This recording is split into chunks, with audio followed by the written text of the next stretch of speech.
in the undertow, set adrift with featherweight like bows, unaware of where my heart would flow. All right, today's main goal is to go after snapper. And we've caught a couple snappers so far, one decent one just now. We just started fishing not too long ago, and I want to show you what I'm looking at. We're fishing actually on the edge of the channel right now, and I want to show you what it kind of looks like, because I know I show a lot of the middle of the channel and stuff like that, but this is actually the edge of the channel, so I want to kind of show you what I'm looking for when I'm setting up. And as I'm sitting here trying to get, oh! Nothing to see here. The camera strikes again. All right. What I'm looking at is we're right on the edge of the channel with the, as you can see from the side imaging. But as you see here, what's happening is that this is all hard bottom right in here. So you can see the indication of what the hard bottom looks like, and I'm going to show you on this other machine. Chad, go catch fish. That's your job. Here's what it looks like on my Simrad. And here's where we are on the GPS. So you can see the real tight lines here, right in there. That indicates the edge of the channel. So if you're using your GPS to find the edge of the channel, that's one good key to look for when trying to find where the edge is. It gets real tight on the lines. Let me bring it out some. You can see how tight the lines get on each side of the channel. That's indicating that that's the edge of the channel. So that's something to look for when you're out looking for new spots on the channel. And I have a tendency to find when they have little bows in them like this, I have a tendency to find, as you can see, we've got numbers, quite a bit of numbers on this particular spot here. So that's one thing to look for when you're going out and looking for new spots. Catch a fish, Chad. Now, Chad, explain to him. What are you using right now? So right now I've got a. You didn't have to bring it up. I'm not getting any hits. Oh. So right now I'm using I think it's a 1/4 ounce Stewie jig. No, that's a half. That's a half? That's a half. With a piece of cut bait. And we're just dropping it down to the bottom. As Todd mentioned, we're right on the edge, so it takes a little while if you get off the deep side of the ledge. Now let's see if you can catch a fish. I don't know. Because somebody has already driven by this morning and said Chad does not suck. He is wrong he's been today. Sucking today. We both have actually. But the bite's been really good. Actually, we just started fishing. We caught bait. We have some shrimp on board, but our main focus today is snapper. I used a piece of white bait. The other one I caught was on a thready. I wouldn't have thought it. Sometimes that makes a difference.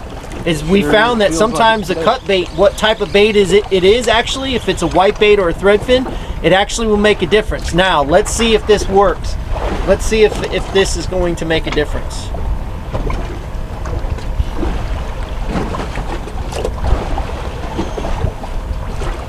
Okay, so we got a cut thready. Threadfin.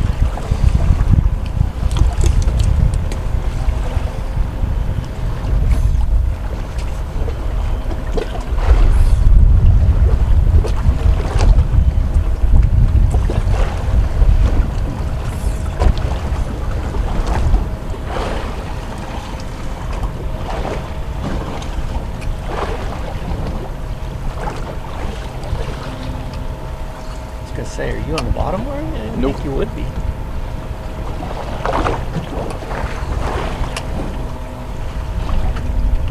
Got hit. Look at that.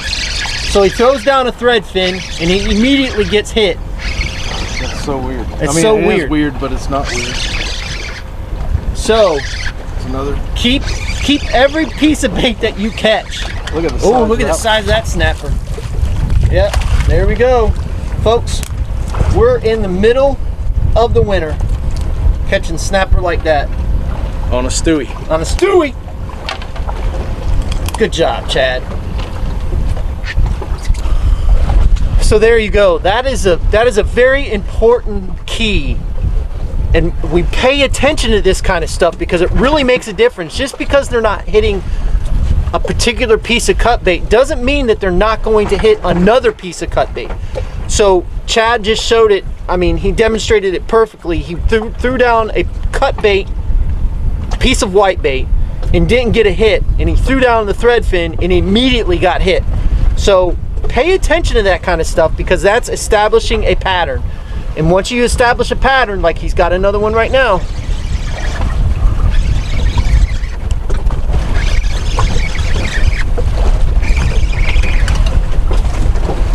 Oh, that's a big old grunt.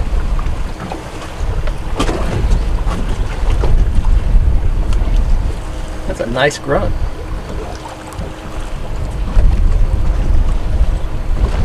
But just, I mean, again, he threw down a piece of cut bait that was a thread fin, and it made all the difference in the world. Chad is free line. Woo. That's not what we're after, Chad. No, but I'll take it. Free line and a piece of cut bait. It's not a snapper, but he goes thump. I'm gonna try something new today. This is a chum cage made by Joyfish. Leaf Fisher Sports is who makes this chum cage. So I'm gonna give it a try. We're gonna send it down to the bottom, see if we can't get some fish chummed up. There we go, ready to go.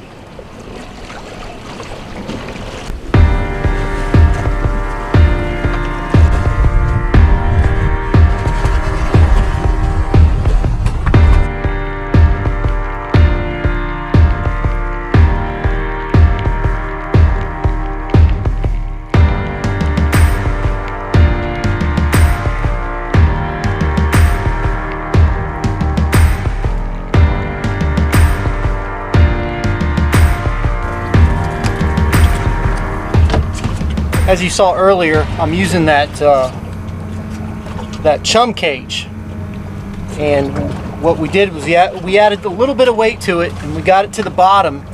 And what it's doing is it's dispersing that chum on the bottom, and it's really getting these fish riled up. You can see bait, or you can see fish coming up off the bottom. So it's really working. I knew it would, but we've never done it before. Oh, son of a! So that's just another arsenal to our I can't even think of the word I want to use. Snapper beating this guy up. They just stole that guy. They were bad. It's definitely a snapper beating them up. Again, I'm just taking that bait and hooking it right through the top of the head, through the bottom of the mouth. I'm using a 3/4 ounce orange jig head. I don't know what Chad's using over there. Stewie. The reason why I'm using my conventional at this spot is because my first bait down I got absolutely railed. So I said, you know what? I'm just gonna go to my conventional on this. And then I catch that dinky snapper. Are you freelining? You're hitting the snot out of it. But there we go. Oh.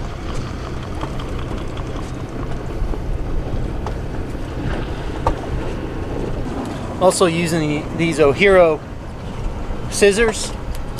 They cut braid like butter. They work great.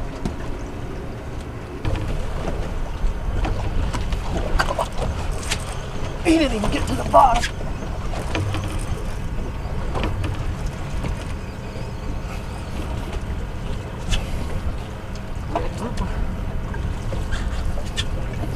I had a red grouper today at 19.5 inches long. Just a hair shy of being a keeper.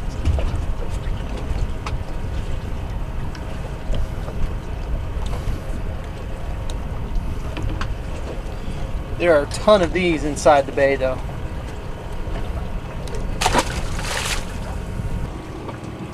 I see the show of fish. We're sitting right on hard bottom, as you can see here. It's actually a ledge that just drops down. It's a really tiny ledge.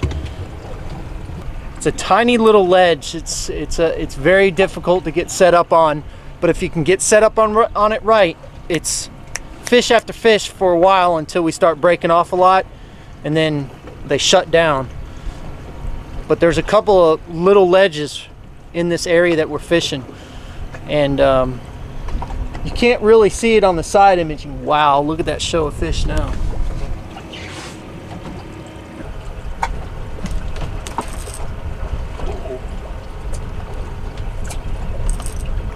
Ah! You suck. Ah! Chad's got him one.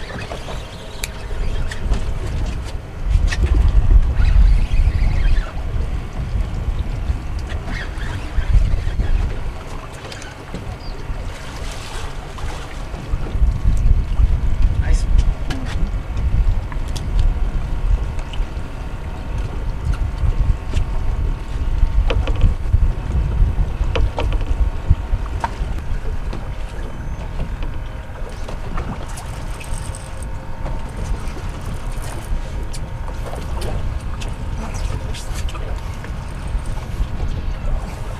There's a snapper.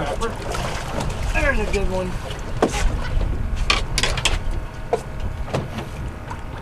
There's a good snapper.